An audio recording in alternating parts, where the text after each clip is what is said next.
What's going on, guys? Welcome back to another episode of What's going on, Jesse? How you been? I've been good, man. How about yourself? It hasn't been too long, but the weather's starting to turn on me here. I don't know about you. Oh, You're yeah. a little further north. We're expected. I think last time I checked, it said 8 to 12. It said 4 to 7 here, Yeah. but we've only gotten a light dusting so far. It kind of split around us in the thumb. Well, up here we get hit by a lot more of the lake effect snow than what you do. Oh yeah, you're right at the mouth of the lake. Yeah. So it's been a minute since it's just been you and I, man. Yeah, I know. We've had some crazy recordings. It's an actual just normal episode, which is weird to be relieved for, but I'm excited for it. Right. It's been a minute since it's just been you and I. Exactly. But yeah, today we're gonna break down some of the Battlehawks action. We don't really have too much to talk about, but yeah, like it says on the screen, week 1, close game. Walk off field goal for Jake Bates. That's where he kind of like started making his name for himself. The Got rid of legend, the everybody's legend was born, man. It was Yeah. he screamed at the announcer. I can't recall his name, but he screamed it as soon as he kicked it. And a legend is born. Yep. Like, Yeah. what you weren't kidding, man. You nailed it in week 1. But Yep. a 64-yarder is And he did it back to back because they iced him. mm-hmm. And he, like, in the post game presser, he was just like, dude, I forgot icing even existed. Like, I wasn't It prepared happened and for it just surprised him. He just went up there and he did his rep. He did his Yeah. thing, Mhm. which is pretty cool. Just like being that much in the zone to where like it doesn't bother you. You just finish the rep. Just go for it. He's just locked in, man. That guy's got ice in his veins. That's I swear. For a that's what I kicker, was saying it's, all season long last year and this year with the Lions. I'm like freaking Legatron. Mm-hmm. Oh yeah. But like we touched on earlier, this is a week 1 matchup, and it was really close. So it's gonna be exciting. We're gonna talk about roster changes and stuff, but it's gonna be exciting to see next week or this season. This is week 5, so it's right smack in the middle. So We're gonna get hopefully less injuries on both sides. Get an actual matchup of mid-season form. Yeah, like we kind of touched on it a little bit before. Is like it's real hard to get these teams to gel together with only 3 weeks of training camp. Yeah. So week 1 football is essentially like a scrimmage for preseason. So like the teams haven't really gelled that much yet, but at week 5, I feel like that's when everybody's really starting to hit their stride. Like the players are really starting to lock in with each other and build that team camaraderie and coming together and just the whole team together between the coaching staff and the line and the quarterbacks. Just everybody's just starting to gel a little bit better at that point in time. Everything's just starting to work. Yeah, like you said, they have the reps at that point because they got the short build up, and then they're kind of just casting the fire after when it starts. Like, here, all right, week 1, go at it. Glad we pulled away, but it was a 2-point win. A win's a win, but too close. Yeah, too close for comfort. I'll agree. But it's gonna be a little bit different this year because, like we just said, it's later in the season. We've touched on it before. Michigan has a lot of returning players. A lot of the coaching staff's returning. Mm-hmm. St. Louis, that's a little bit different. Their what was it? Their offensive coordinator just went to the Lions to be an assistant coach there. Yeah. Bruce, was it Gradkowski or Gradkowski? Yeah. But yeah, so they lost him. I have not seen them replace him yet because that news just came out a few days ago, right? Yeah, 2 days ago. Yeah. So we'll see who they replace him with, but again, we have an upper hand in gaining that cohesion with the team because we're, for the most part, remaining whole. They, not to say they haven't, they're pretty whole, but right. But they have a lot more new faces than what. Yeah, absolutely. Yeah, I mean, especially at pivotal places. But we will get into that. So you wanna, I guess, kick it off right there. So we'll get into the offense, see what we got here. So the number one thing everybody's gonna talk about is quarterback. No more silvers over there. So silver pants, silver quarterback is no longer a thing over. AJ's gone, so yeah, Yep. they got Max Duggan as QB1. Duggan. Duggan.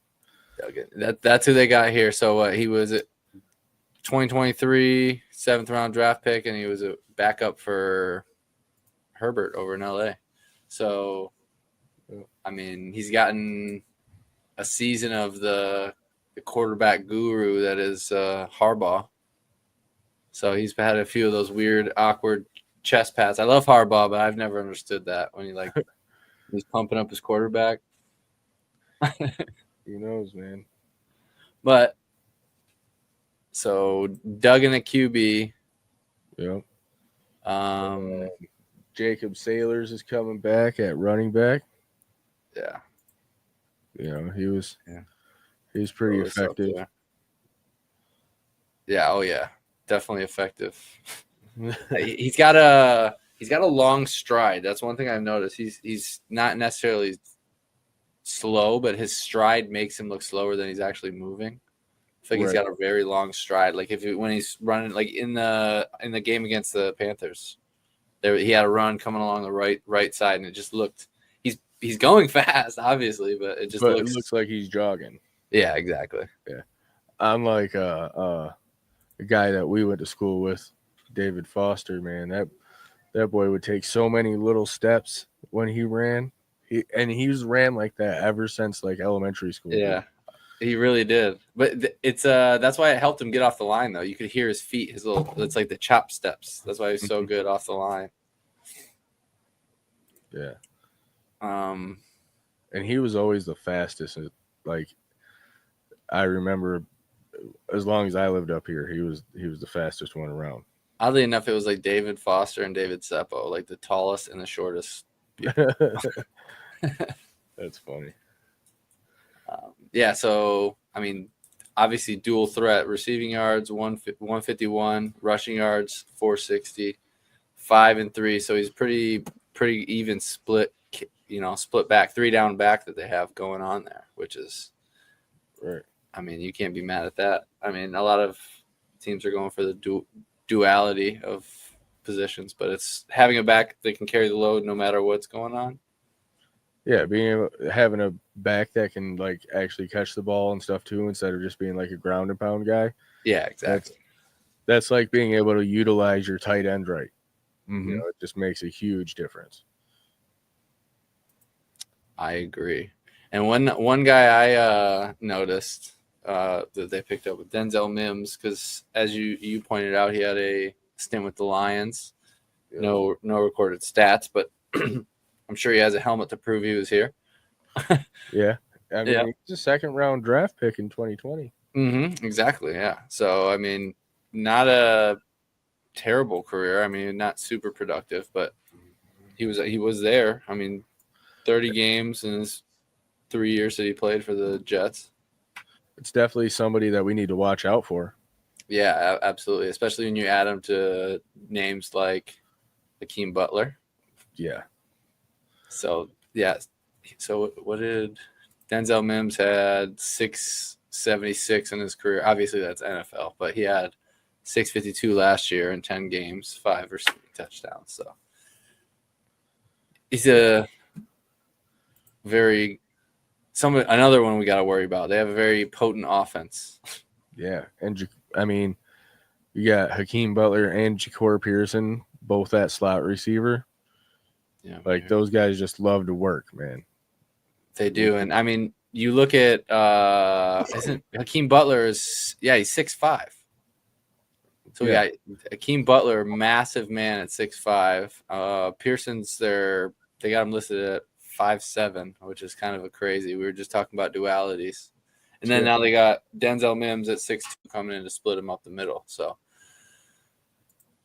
I mean, they got a good solid trio of Receivers. We got. We'll have to see what Duggan can do at quarterback, but I mean, we know what Sailors can do. We know he's a very productive back. So I mean, as their offense is their offensive weapons. At least we haven't covered the line, but Yeah, they got weapons. pretty stout for what was they 7-3 team last year. I mean, there's kind of you were either in the top, or you were in the bottom, like 3 teams or whatever. Yeah, Either you were hanging around or it seemed like by week 6, week 7 of the season last year, you could definitely tell what teams were going to make it to the conference championships. right. What 4 teams. They started pulling away from the pack. They definitely did. And that might have been just like a season 1 thing. Season 2, we got more talent. We got more talent at coaching staff. So I feel like it's going to be even better, more polished product because we've had a true off season and they've had time to work on these things. And they've got that headquarters now and they're doing plenty of things for the players and just trying to expand the league and make it better, just keep improving. Yeah, I think, even small things like we talked about, I think last episode or the one before, the changes to the kickoff. I mean, it's just something to make it a little more streamlined. I mean, the NFL saw success. I don't have the numbers in front of me, but they had the projected number of returns and return yards were more. So obviously, Why not? Okay, well, that is clearly a better solution than we've been putting out. So they're trying to put the best product that they can forward, and it's a good thing to see them do it. Not to be like, okay, well, maybe ours is better. Let's hold it for the second year. Like, no, theirs is better. They have proven research. We're gonna utilize that and move forward, which is. And not only is it more entertaining to actually have returns on the kickoff, but it's done in a safer manner for everybody too. Yeah. They're between the NFL and the UFL, they're doing a lot of things for safety for the players. You can't not. I mean, everything's moving forward. I mean, player safety and like I talked about when we were talking with Teton with the NHL even. I mean, look at how the game's changed in speed. They go more towards speed and skill than the old enforcer ways of hockey. So you have to adapt, you have to overcome. And I mean, I think overall it's a better product. Granted, there are those people who want, like in football, for instance, they want, defensive games, defense wins championships and stuff, but they're trying to put out a product and I get that. And they want points scored. So the rules are going to tend to sway that way. I mean, the football is a physical sport as it is. Like it doesn't need to be even more extreme or like slobber knocker football like it used to be back in the day. Right. Yeah, definitely doesn't need to be. I mean, look at the injuries. I mean, what did they say?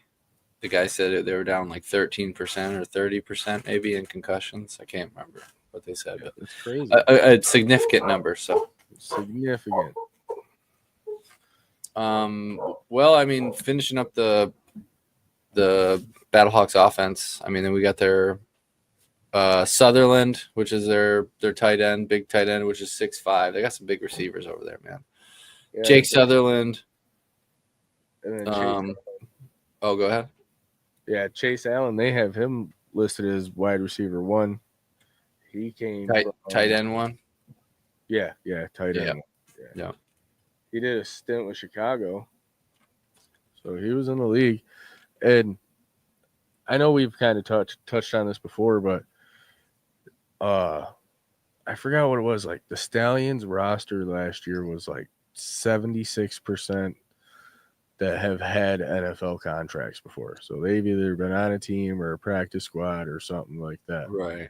And it seems like a lot of teams are starting to like follow that. It's like there's guys that are working with NFL teams in the offseason that they know they're not going to be able to get their reps in the NFL, but they can come down to the UFL for a season or two and just get a lot of film, get their names back out there, and work. Yeah. They're just working all year round. I mean, they're literally just trying to put film out, like you said, just trying to get it out there.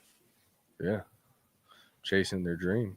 Yeah, I mean, they're all. Think of all the guys who are flocking to Arlington area, just to get any kind of exposure. Yeah. Well, I mean, I'm looking at their line right now, and they've added one new piece, a new guard, Cole Spencer. So he went undrafted in 2024, had a brief stint with the Tennessee Titans, and now he's signed with St. Louis. So other than that, I mean, their O-line has remained whole. He's almost 6'4", 307 pounds. Mm-hmm. Oh, yeah. Big boy to add, and then they've added their draft pick, obviously. Looks like Bradley Ashmore. But, I mean, they're going to protect their new quarterback. I mean, they have a productive line and in run and pass, I think. I mean, everything we saw, they've been a productive offense. Right. Throughout the season. I mean, what they put, I know who'd they skunk? Oh, it was Houston. They didn't skunk them. It was 8-22. I thought they put up more than that in that game. Speaking of Houston, I'm really surprised they brought back TJ Garner-Johnson, their head coach. Oh, okay. Yeah. You said CJ Gardner-Johnson? I thought you were talking about the Philly corner. I was like, what are you talking about? I probably have that wrong, but it's CJ Johnson or something like that. Oh, it might be. Let's see. There are a few football players I can quick verification. He played for, or what position he played. Knowing this will help me find the right player. I apologize for that. Curtis Johnson. CJ Curtis Johnson. You were close. CJ Gardner-Johnson. Yeah, he's a corner. Just won the Super Bowl Sunday. Yeah, he played for the Lions for. Yeah, in 23 actually.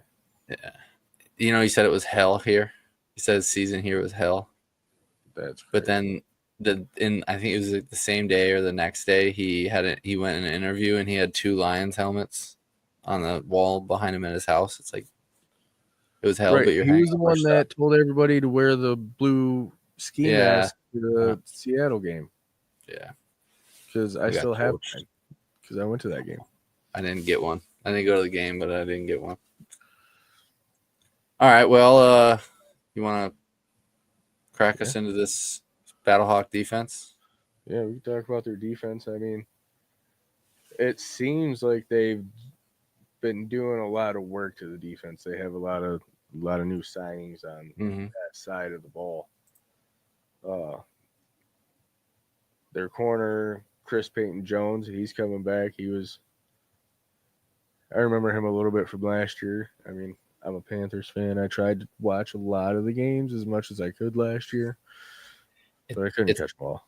It's hard when we played him the first game of the season. I'm kind of in the same boat as you. I had to do a lot of try to do a lot of digging on this, but it's hard. We played him for week 1, man, and we didn't even have to think about it the rest of the season. So it was like, oh, okay, well, we beat him.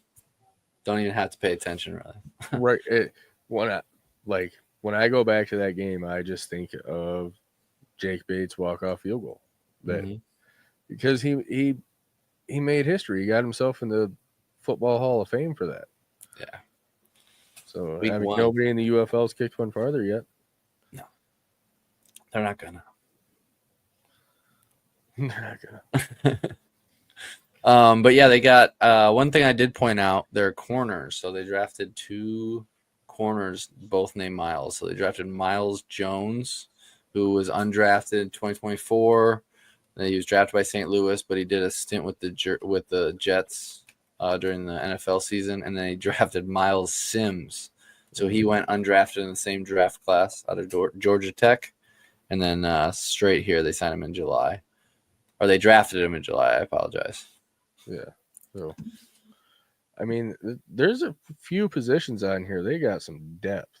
So, they're definitely going to be trimming some fat over the next few weeks. Well, and with the signings, it makes sense. So they're going to have a very competitive defensive side of camp. So, I mean, they got 8 corners signed and 8 D linemen, which, I mean, you want to carry heavy, but that's where they're going to 5 tackles. Yeah, they're gonna trim the fat. They know where they were loading up, and they obviously forced competition in those areas. So yeah, they got 63 players right now on the roster, and I think it's got to be down to 51, I believe. wasn't it 53? No, I think I was wrong. 53 is NFL. It's 51, I believe, for the UFL.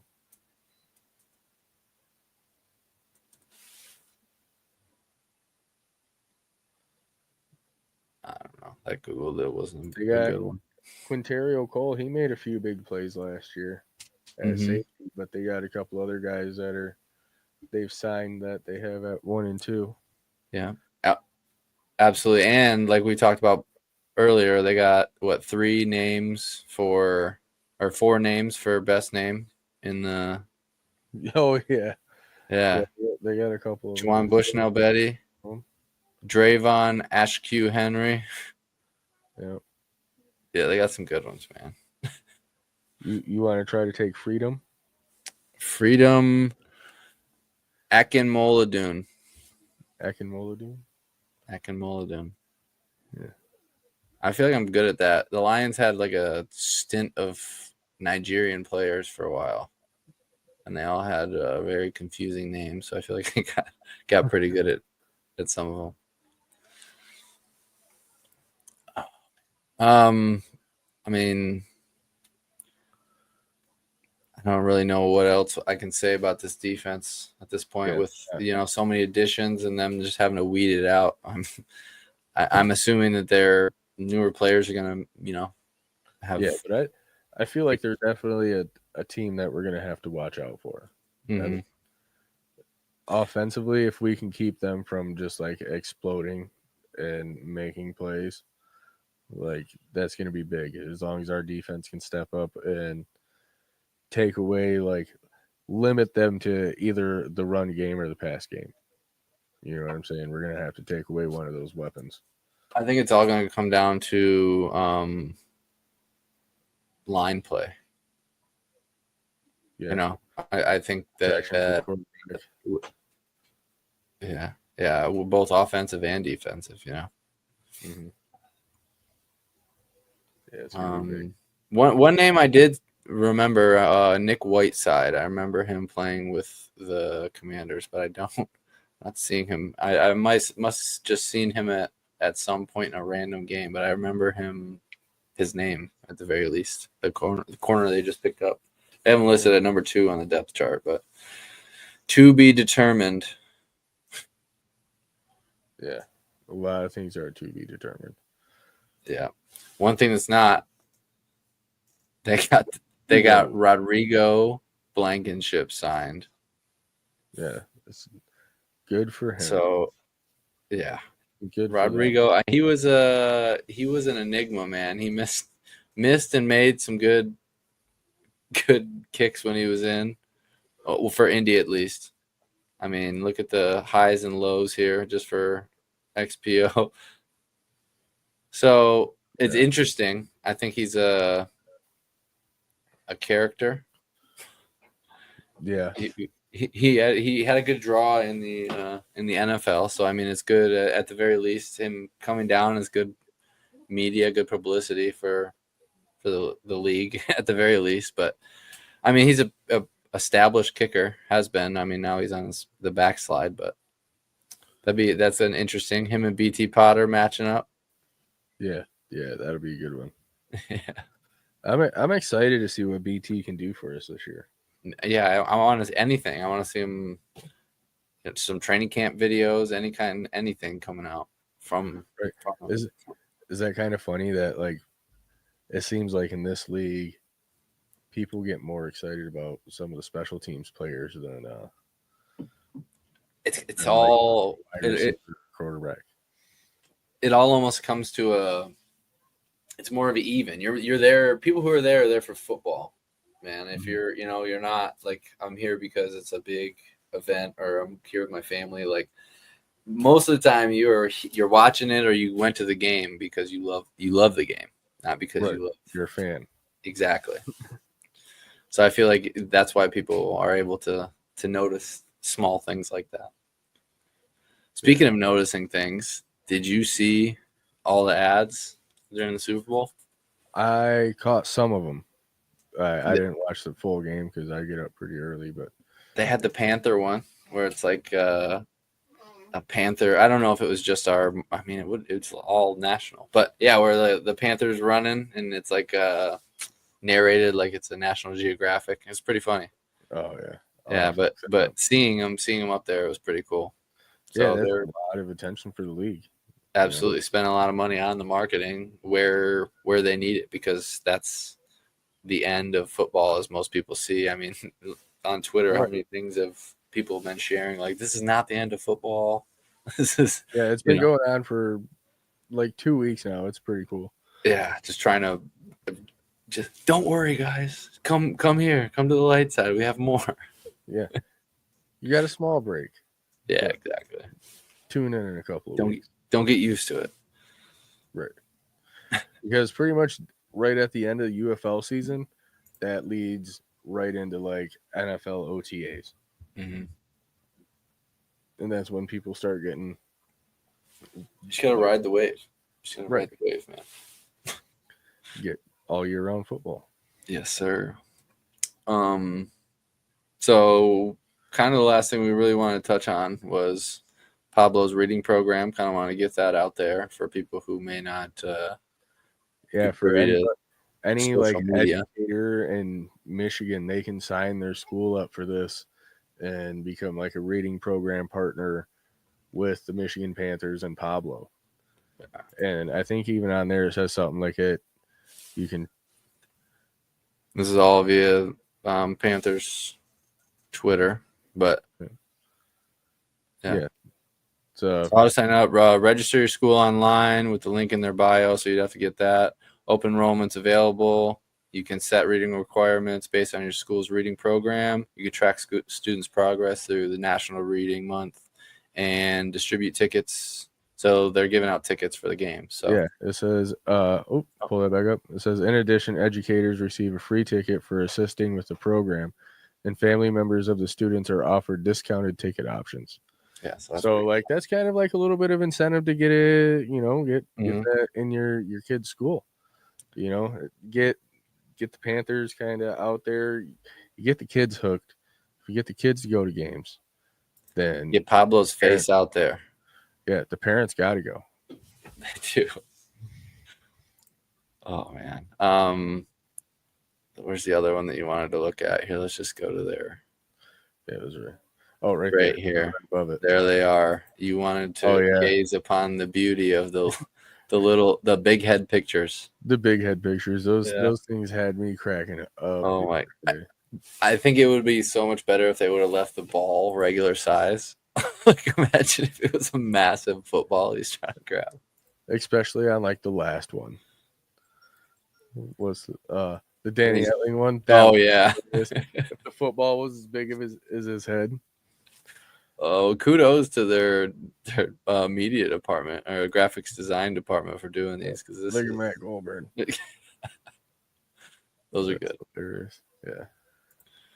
So we got those, and then also there was this that we wanted to discuss. So, they're kind of ramping up marketing for single game tickets. So they're doing this pre-sale access and a chance to win a VIP fan experience.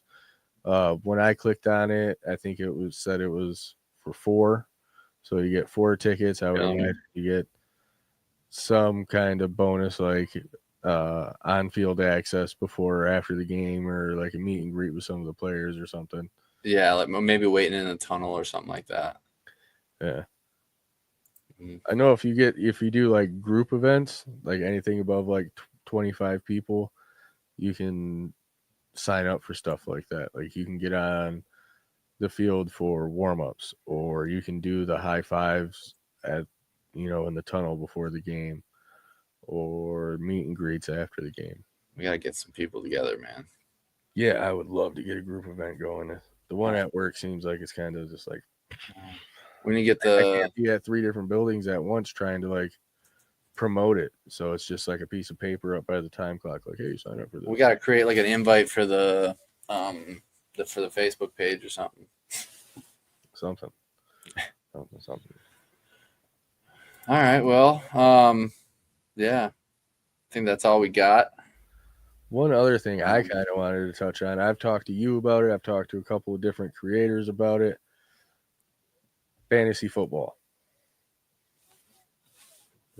How you feeling about that? We're I can't wait because I'm a guy who has every year 3 to 4 to 5 fantasy leagues of various amounts. Like one of my leagues, every transaction that you make costs you $2.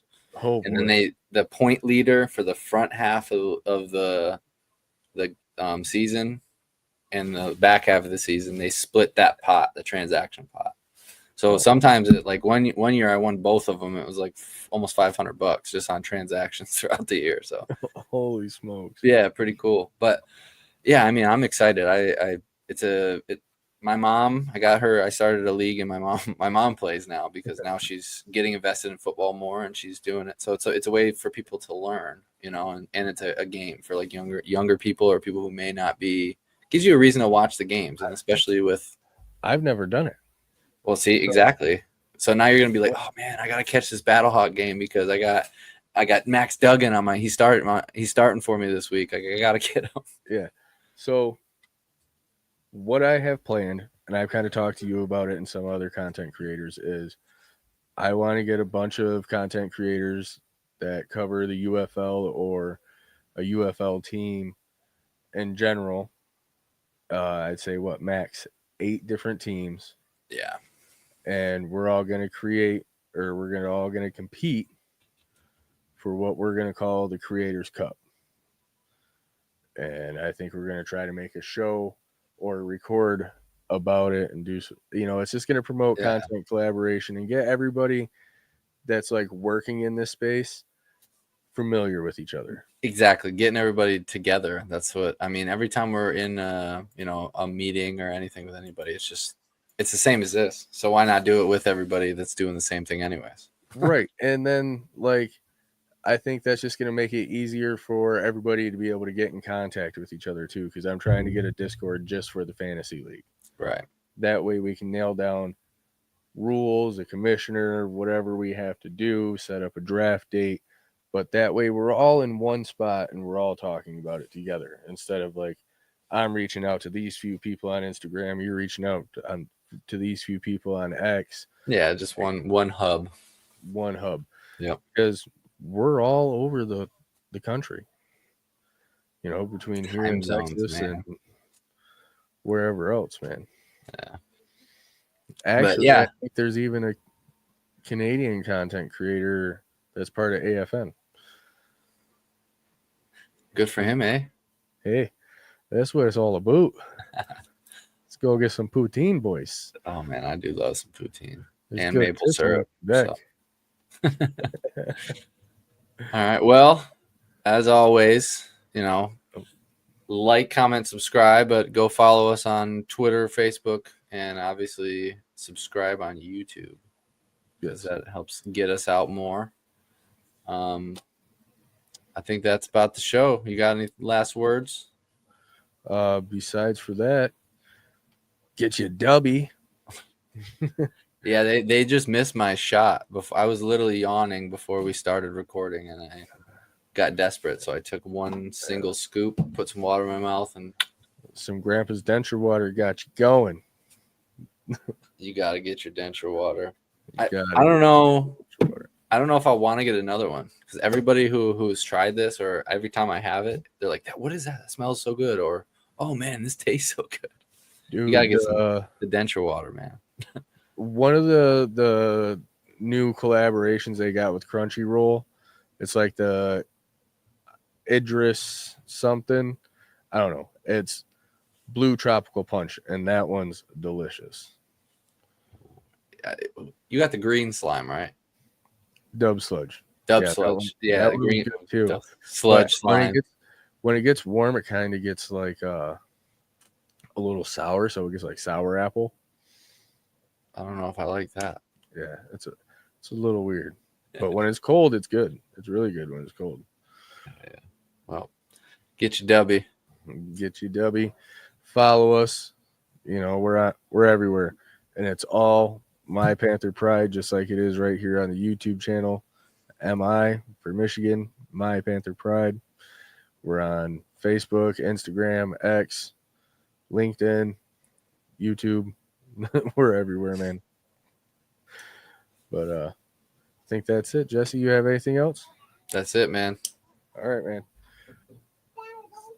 You could be anywhere else, but you're here with us, and we appreciate it. And as always, Panther fans, let's hunt. That's on.